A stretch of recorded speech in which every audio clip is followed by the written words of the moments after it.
Hello traders, আশা করি সবাই ভালো আছেন। যারা নতুন তাদের জন্য আজকের এই বিশেষ ক্লাস। তারা প্রায় সময় প্রশ্ন করে থাকে যে এমন যদি একটা ট্রেডিং স্ট্র্যাটেজি থাকতো যেটা ম্যাজিকের মতো কাজ করবে, আসলে কি ম্যাজিকের মতো এমন কোনো স্ট্র্যাটেজি আছে? আমরা যারা লং টাইম ট্রেড করে থাকি তারা আমরা জানি আসলে কোনো ট্রেডিং স্ট্র্যাটেজি ম্যাজিকের মতো কাজ করে না, তবে অনেক সময় ভালো প্রফিট দিয়ে থাকে।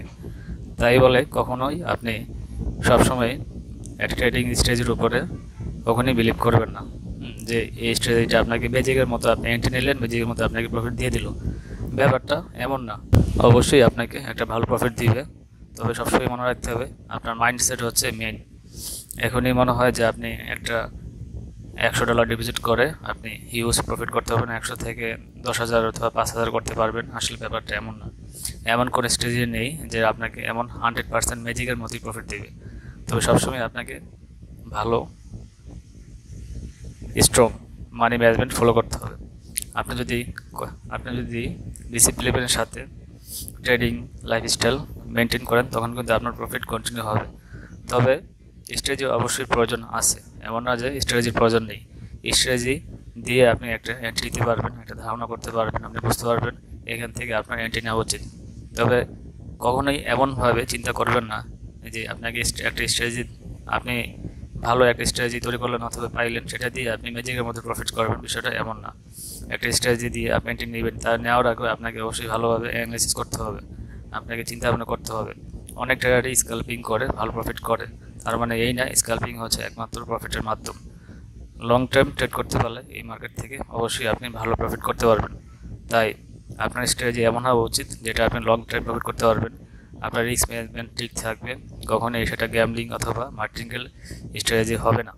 আপনি যদি একটা এন্ট্রির জায়গায় 10টা এন্ট্রি নেন, রিস্ক ম্যানেজ যদি 2%-এর জায়গায় যদি আপনি 40, 50 অথবা 80% নিয়ে নেন, তখন কিন্তু আপনার ফুল ব্যালেন্স লস হওয়ার সম্ভাবনা অনেক বেশি। আর এই জন্যই অবশ্যই আপনাকে একটা ভালো স্ট্র্যাটেজি মেনটেন করতে হবে। স্ট্র্যাটেজি মানে হচ্ছে যে আমি আপনাদেরকে অবশ্যই লাইভ চার্টে দেখাবো মুভিং অ্যাভারেজে একটা সিম্পল স্ট্র্যাটেজি দিয়ে আপনি কীভাবে এন্ট্রি নিতে পারবেন। বাট এই স্ট্র্যাটেজি মানে এই না যে আপনি আসলে লং টাইম প্রফিট আপনি এটার দিয়েই আপনি ম্যাজিকের মতো আপনি ভালো প্রফিট করতে পারবেন। তবে হ্যাঁ, আপনি চাইলে মানি ম্যানেজমেন্ট ফলো করে একটা ডিসিপ্লিনের মাধ্যমে আপনি আপনি কন্টিনিউ প্রফিট করতে পারবেন। বাট কখনোই ওভার ট্রেড করবেন না। আমি সাজেস্ট করব ওভার ট্রেড না করার জন্য। যখনই আপনি ওভার ট্রেড করবেন তখনই কিন্তু আপনার ব্যালেন্স ঝুঁকির মধ্যে পড়ে যাবে, আপনি যে সুযোগ সেটা পাবেন না। এই মার্কেটে আপনি অবশ্যই বারবার চান্স পাবেন, বাট আপনার যদি ব্যালেন্সই না থাকে তখন কিন্তু আপনি আপনি প্রফিট করতে পারবেন না। আর অবশ্যই আপনি চিন্তা ভাবনা করবেন, আপনি চাইলে প্রথমে ডেমো ট্রেড দিয়েও ট্রাই করতে পারেন। ডেমো ট্রেড যদি আপনার ভালো মনে হয় তারপর আপনি রিভিউও করতে পারেন অথবা সেন্ট অ্যাকাউন্টও ডিপোজিট করে করতে পারবেন। ওকে, ঠিক আছে, ভালো থাকবেন। আপনাদের শুভকামনা। অবশ্যই লাইক কমেন্ট দিয়ে পাশে থাকবেন। ধন্যবাদ।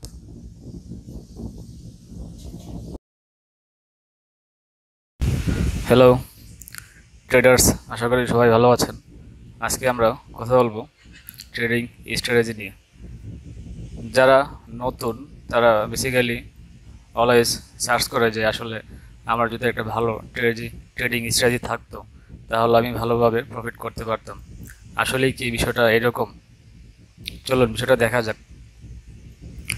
এক এক ধরনের ট্রেডার এক এক ধরনের স্ট্র্যাটেজিতে বিশ্বাসী।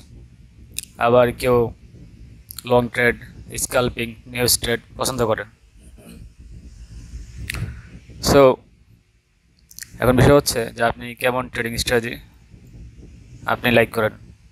যেমন এই আজকে হচ্ছে শনিবার, এই পেয়ার আমি এন্ট্রি নিছি শুধু আপনাদের দেখানোর জন্য। তো এখানে যদি আমি একটা স্ট্রেজ সেট করি মুভিং অ্যাভারেজ, এখান থেকে ইনসাইডে গিয়ে ইন্ডিকেটর, এখান থেকে মুভিং অ্যাভারেজ পাওয়া যাবে। ডিফল্ট যেটা আছে 26 থেকে অনেক সময় 9 থেকে, আমি 9 দিলাম, কালারটা রেড দিলাম, তারপর এখানে এগুলো সেট করে দিলাম।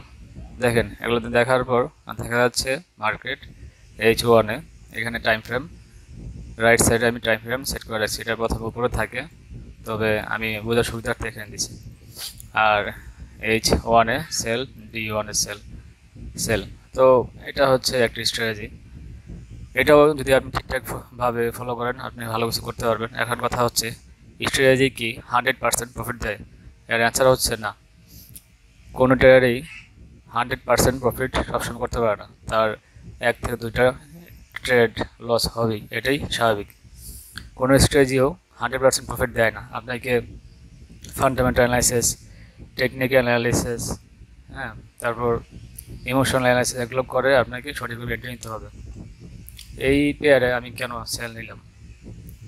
D1টা ছিল সেল, H4 সেল, এবার যে সেলে যাওয়ার কথা তারপরও বাই দিতে পারে, বাট এখানে যে আপনি 100% শিওর হবেন এমন না। আপনাকে অবশ্যই বুঝে শুনে অ্যানালাইসিস করে আপনাকে এন্ট্রি নিতে হবে। ওকে, আর অবশ্যই মানি ম্যানেজমেন্ট ফলো করতে হবে। আপনার যদি ট্রেডিং লাইফস্টাইলে ডিসিপ্লিন না থাকে তখন কিন্তু আপনার প্রফিট হবে না। দেখা যাবে একদিন আপনি হিউজ প্রফিট করছেন, কিন্তু এক সময় ওই প্রফিট সবসময় থাকবে না। বাট আপনি যদি ট্রেডিং লাইফস্টাইলে আপনার ডিসিপ্লিন থাকে তখন তখন কিন্তু আপনি কন্টিনিউ প্রফিট করতে পারবেন।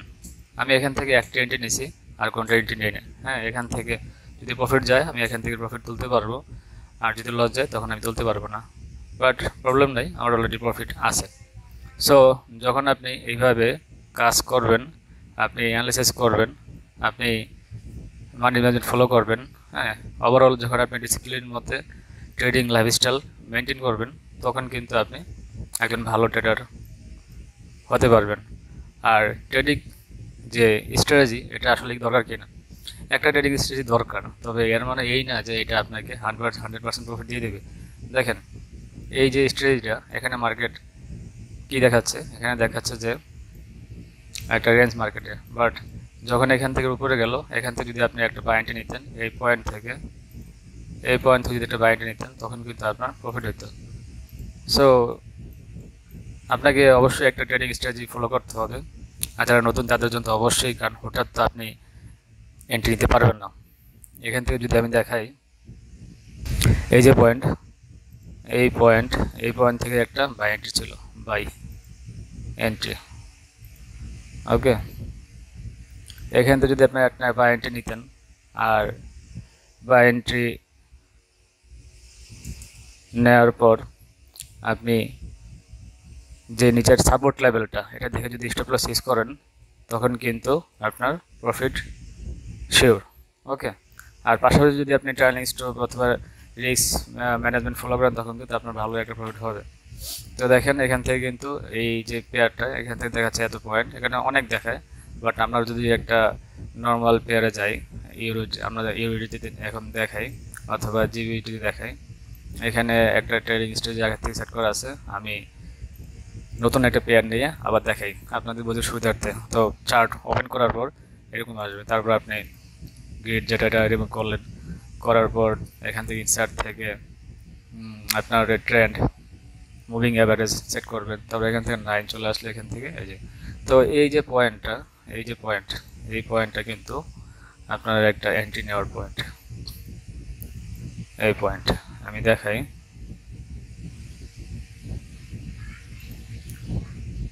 এখান থেকে কিন্তু একটা বাই এন্ট্রি নেওয়ার পয়েন্ট, বাই, হ্যাঁ, এটা লং টাইম, এখান থেকে কিন্তু একটা লং টাইমে একটা সে মার্কেট আপে গেছে, লং টাইম। তো এখান থেকে দেখবো আমরা কত পিস ছিল,